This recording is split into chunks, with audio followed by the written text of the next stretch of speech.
Halo semuanya, selamat datang.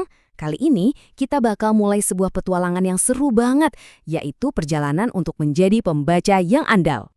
Iya, bener banget. Kenapa aku sebut petualangan? Soalnya, membaca itu bukan cuma ngeliatin huruf doang, tapi ini kayak kita lagi menjelajahi dunia baru yang tersembunyi di dalam teks.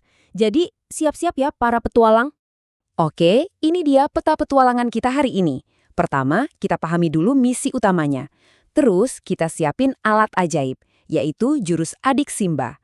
Abis itu, kita berburu harta karun alias ide pokok, belajar merangkai kata, dan terakhir kita tutup dengan ekspedisi sejarah. Udah siap? Yuk kita mulai! Oke, langkah pertama. Di setiap petualangan kan kita harus tahu dulu misinya apa. Nah, sama kayak membaca. Sebenarnya tujuan utama kita saat membaca tuh apa sih? Hayo, ngaku. Pernah nggak sih kayak gini? Kamu udah selesai baca satu halaman, pas ditanya tadi isinya apa, langsung ngeblank. Nah, itu tandanya kita cuma membaca tulisan, belum benar-benar paham isinya. Nah, ini dia poin paling pentingnya. Yang namanya literasi atau jadi pembaca andal itu, artinya kita bisa nangkep pesannya, informasinya, ceritanya yang ada di balik kata-kata itu. Jadi, misi utama kita adalah memahami, bukan sekedar mengeja. Oke? Buat nyelesain misi tadi, kita butuh alat bantu dong. Dan kebetulan, kita punya satu alat yang super ampuh. Sebuah jurus rahasia bernama Adik Simba. Coba deh, bayangin Adik Simba ini kayak satu set kunci sakti.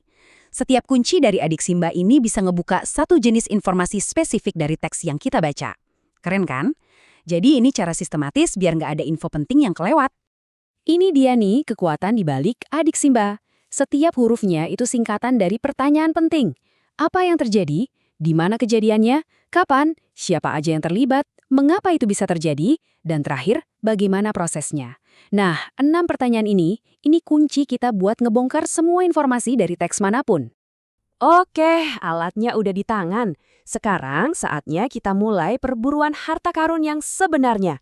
Apa itu? Yaitu menemukan inti dari setiap paragraf atau yang kita sebut ide pokok.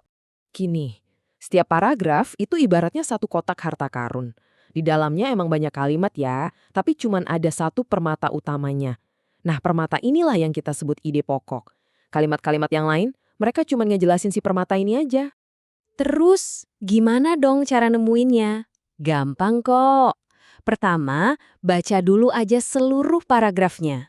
Biasanya nih, si ide pokok ini ngumpet di kalimat paling depan atau paling belakang. Terus, coba tanya ke diri sendiri.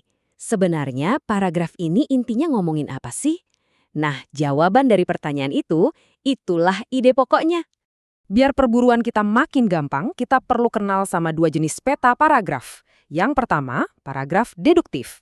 Ini peta yang idenya ditaruh di depan, jadi dia ngasih tahu tujuannya dari awal. Yang kedua, paragraf induktif. Nah, yang ini kebalikannya. Idenya disimpan di akhir sebagai kesimpulan dari semua petunjuk yang udah dikasih. Yuk kita lihat contoh peta deduktif. Kalimat pertamanya langsung to the point. Benny merupakan seorang artis yang multi-talenta. Udah, itu intinya. Sisa kalimatnya, itu cuma bukti-bukti kenapa Benny dibilang multi-talenta. Jelas banget kan, idenya ada di awal? Sekarang kita lihat yang peta induktif. Coba perhatiin. Paragraf ini ngasih contoh-contoh dulu. Ada tukang kebersihan, siswa, guru, karyawan. Baru deh, di kalimat paling akhir, muncul kesimpulan utamanya. Semua warga sekolah wajib menjaga kebersihan sekolah. Nah, itu dia ide pokoknya. Ada di akhir. Oke, kita udah bisa nemuin informasi, udah bisa juga nemuin ide pokok. Terus sekarang, gimana cara kita nyampein lagi informasi itu? Nah, di sini kita perlu belajar cara merangkai kata yang benar dan efektif. Yang pertama, usahakan pakai kata baku. Anggap aja ini kayak bahasa resmi, yang pasti dimengerti semua orang dengan benar tanpa salah paham. Kalau kamu ragu, panduan terbaik kita ya Kamus Besar Bahasa Indonesia atau KBBI. Terus yang kedua, bikinlah kalimat efektif. Bayangin deh kalimat efektif itu kayak jalan tol. Lurus, cepat, dan langsung nyampe ke tujuan. Nggak ada tuh muter-muter atau pakai kata-kata yang nggak perlu yang malah bikin bingung. Pokoknya singkat, jelas, padat. Nih, kita lihat langsung bedanya. Daripada bilang para hadirin sekalian, kan hadirin itu udah artinya banyak orang. Jadi cukup hadirin. Terus agar supaya itu double, pilih aja salah satu, agar atau supaya.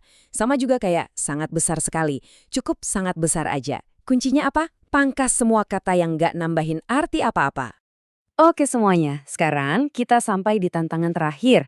Kita bakal ngadain ekspedisi kecil-kecilan, menerapkan semua jurus yang udah kita pelajari buat menggali informasi dari teks sejarah. Teks sejarah itu ibaratnya kayak peti harta karun dari masa lalu. Isinya tuh informasi super berharga tentang peristiwa, tokoh, dan tempat. Nah biasanya, teks kayak gini punya struktur. Ada orientasi di awal buat ngenalin latar ceritanya, terus ada urutan peristiwa sebagai inti ceritanya, dan ditutup sama reorientasi. Tugas kita, ngebuka peti itu pakai kunci yang udah kita punya. Ini dia langkah-langkah ekspedisinya. 1. Baca teksnya dengan teliti. 2. Sambil baca, tandain atau garisi kalimat-kalimat penting yang kamu rasa itu ide pokoknya. 3. Keluarin alat adik Simba kita dan mulai bertanya, apa peristiwanya, siapa aja tokohnya, di mana, kapan. Nah, kalau semua jawaban udah kekumpul, langkah terakhir, tulis ulang semua jawaban itu pakai bahasamu sendiri, tentunya dengan kalimat yang efektif ya. Dan misi selesai. Keren banget kalian hebat. Coba kita ingat-ingat lagi 4 hal penting tadi ya. Pertama, membaca itu artinya memahami. Kedua, adik Simba itu alat tanya yang super ampuh. Ketiga, ide pokok itu jantungnya paragraf, bisa di awal atau di akhir. Dan keempat, sampaikan kembali informasinya pakai kata baku dan kalimat efektif biar jelas. Mantap! Tapi, ingat ya, ini bukan akhir dari segalanya. Justru ini adalah awal dari petualangan kalian sebagai pembaca yang jauh lebih jago dan percaya diri. Sekarang, kalian udah punya semua alat yang dibutuhin buat menjelajah. Nah, sebagai penutup, aku punya satu pertanyaan buat kalian. Dengan semua kekuatan baru ini, kira-kira teks menarik apa nih yang bakal kalian jelajahi selanjutnya? Dunia baca udah nungguin kalian.